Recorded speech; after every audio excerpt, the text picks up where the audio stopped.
में street crimes में इजाफे की एक वजह नफ्सियाती अवामिल की एक पेचीदा कैफियत को भी करार दिया जा सकता है, जो इंसान में बचपन से ही इसे नजरअंदाज किए जाने, एहसास कमतरी और समाजी नाइंसाफी की वजह से परवान चढ़ती है। जब किसी मुआशरे में अफराद को बुनियादी जरूरियात और मौक़े तक रसाई से महरूम कर दिया जाता है तो वो अपने हालात से निपटने के लिए मुजरमाना सरगर्मियों की तरफ रुजू कर सकते हैं। वो समझने लगते हैं कि बस हर मसले का हल ताकत के जरिए ही मुमकिन है, जबकि बिगाड़ का एक अहम उनसर नाउमीदी और मायूसी का एहसास भी है, जो दायमी गुर्बत, बेरोजगारी और समाजी पसमानदगी से पैदा होता है। बेसिकली जब आप कहते हैं ना why there is a rise in street crime और क्या वजह है कि some people are turning towards criminal acts, तो इसमें basically there are many reasons, मतलब मल्टीपल फैक्टर्स हैं, इट्स नॉट वन फैक्टर। तो मल्टीपल फैक्टर्स में अगर हम देखा जाए, फॉर एग्जांपल पर्सन हिमसेल्फ की अपनी क्या कैरेक्टर है, इसकी कैरेक्टर बिल्डिंग क्या है, इसके मॉरल इश्यूज़ वैल्यूज़ क्या है, that is very important. Because हालात कितने भी ख़राब क्यों ना हो, उस डायरेक्शन में जाने का मतलब है कहीं ना कहीं बचपन में इसकी पेरेंट्स ने या स्कूल ने या मोहल्ले वालों ने देखा होगा, कहीं ना कहीं इसमें ये तबीयत मौजूद होगी of working on the wrong direction. तो आई वुड से कि बेसिकली कोई शख्स अचानक खड़े होकर नहीं सोचता कि मुझे आज डाकू बन रहा है।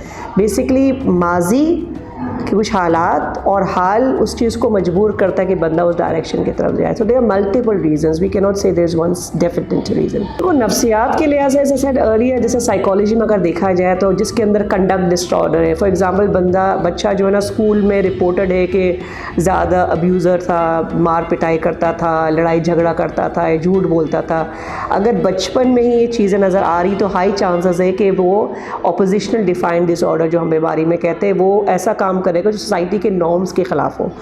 अचानक एज ए सेडेल कोई शख्स उठकर नहीं ख़राबी की तरफ जाता है, माहौल उस ख़राबी को परवरिश भी करवाता है। अगर सोसाइटी उस शख्स पर, उस बच्चे पर नज़र रखे जब वो छोटा था और उस वक्त इसकी तरबियत में एक इम्पॉर्टेंट रोल अदा करे और बच्चों की लाइफ में पॉजिटिव इंडिविजुअल्स भी हो, पॉजिटिव फिगर्स। जब टीवी दो खोल कर देखें तो आपके पास जो रोल मॉडल्स है वो किस कार्टून्स आप किस किस्म के बन रहे हैं। आपके कार्टून में ज़्यादातर रिफ्लेक्शन अगर देखा जाए एग्रेशन बड़ी हाई है, ह्यूमन वैल्यूज़ कार्टून्स में कम होने लगा है। तो बच्चों कार्टून से पहले सीखते, फिर आप अपने गेम्स को देख लीजिए, जितने भी गेम्स ऑनलाइन है उसमें भी एग्रेशन का ही स्पार्क हो रहा है। नहीं, बच्चा बचपन से सीख रहा है कि एग्रेशन से, जबर से हर मामला हल हो जाएगा। फिर माशरे में कदम उठाता है, जब वो मोहल्ले में देखता है, सड़कों में देखता है कि हर जगह ये ज़ोर ज़बरदस्ती का मामला चल रहा है, माशरा इस बच्चे को सिखा रहा है कि यही एक रास्ता है। तो जब वो किसी स्टेट में आता है जहाँ पर उसको लगता है कोई देयर इज़ नो सोल्यूशन और फंस जाता है, तो हो सकता है फाइनेंशियल इश्यूज़, उसमें वो समझता है कि that is the only solution, क्योंकि बचपन से भी इसने ये चीज़ सीखी होती। Basically as I said earlier, बचपन बच्चे का किस तरह गुजारा है बहुत इंपॉर्टेंट रोल है। उस बचपन में इसके बड़ों का बड़ा इंपॉर्टेंट रोल है। बड़े बच्चे को किस इन्वायरमेंट में एक्सपोज करे वो बहुत इंपॉर्टेंट रोल है। स्कूल में क्या एक्सपोजर हो रहा है वो बहुत, it's actually step by step बच्चे के, जो हम कहते हैं ना, बच्चे जब दुनिया में आता है इसका दिमाग बिल्कुल खाली प्लेट की तरह होता है। अब वो उसमें जो लिख रहा है वो सिर्फ ऑब्जॉर्व करे फ्रॉम द इन्वायरमेंट। ऑब्जॉर्व करने के बाद जब उसको लगता है this is the only way to solve the problem, फिर उसको रिफ्लेक्ट करता है ऑटोमेटिकली। तो जहाँ पर हम कहते हैं कि एक तरफ हालात ने उसको उस तरफ लेकर गए, उस दूसरी तरफ ये कि इसने ज़िंदगी में अपने बड़ों से क्या सीखा है। नंबर वन, बड़े जो है जब इश्यूज़ लाइफ में आते हैं वो किस तरह से रिएक्ट करते हैं, क्या वो भी अग्रेसिव होते हैं, क्या वो भी मतलब नेगेटिविटी लेकर आते हैं, क्या वो दरमियानी रास्ता इख्तियार करते हैं, क्या वो पीस प्रमोट करते हैं हमारे बड़े। फिर इसी तरह से बच्चे जो स्कूल में जाते हैं वहाँ का जैसा डर माहौल किस किस्म का होता है। आजकल बच्चों का मोबाइल गैजेट इसके हाथ में आ गया, देर ग्रेट यूज़र्स ऑफ मोबाइल। अब मोबाइल में कौन से चैनल्स को एक्सेस कर रहे हैं, कौन से साइट्स को ज़्यादा देख रहे हैं।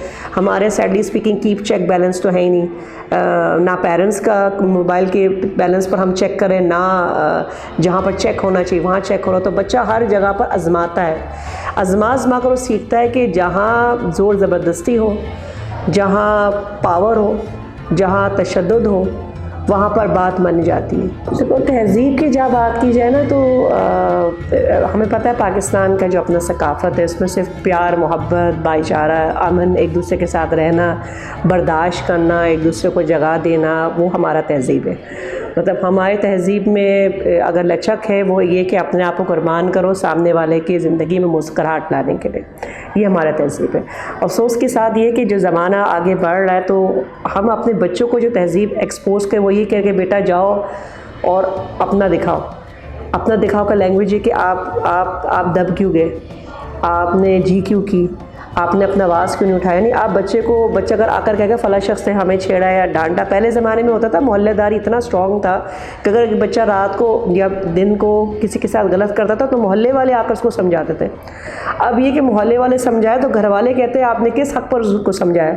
तो फैमिली वैल्यूज़ भी इम्पोर्टेंट है, कम्युनिटी वैल्यूज़ भी इम्पोर्टेंट है। ना फैमिली कम्युनिटी को सपोर्ट करे ना कम्युनिटी फैमिली को सपोर्ट करे, ये डिस्टेंस बढ़ रहा है। Basically when you talk about street crimes का राइज क्यों हो रहा है basically, so the person as I said earlier कि जो क्रिमिनल एक्ट में इंगेज है, मैं बार बार वही चीज़ दोहराती हूँ, इंसान है अशरफुल मखलूक़ात, हमारा दर्जा बहुत ऊंचा है।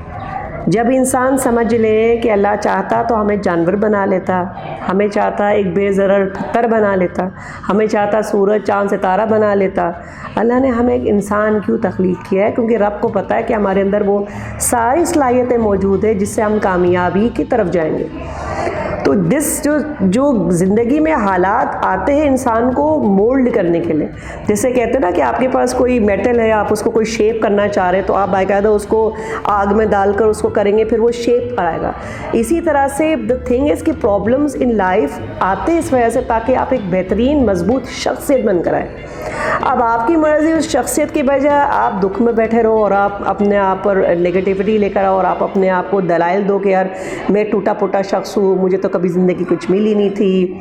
भाई ज़िंदगी तो मिली थी आपको, ठीक है। तो in the end positive approach is required. आपको दुनिया वाला पॉजिटिव अप्रोच ना दे, pick up the Quran, read the life of prophet peace problem. सहाबा कराम, उनका टफ टाइम था, उनको तो पेट में खाना नहीं था, पत्थर लेकर घूमते थे।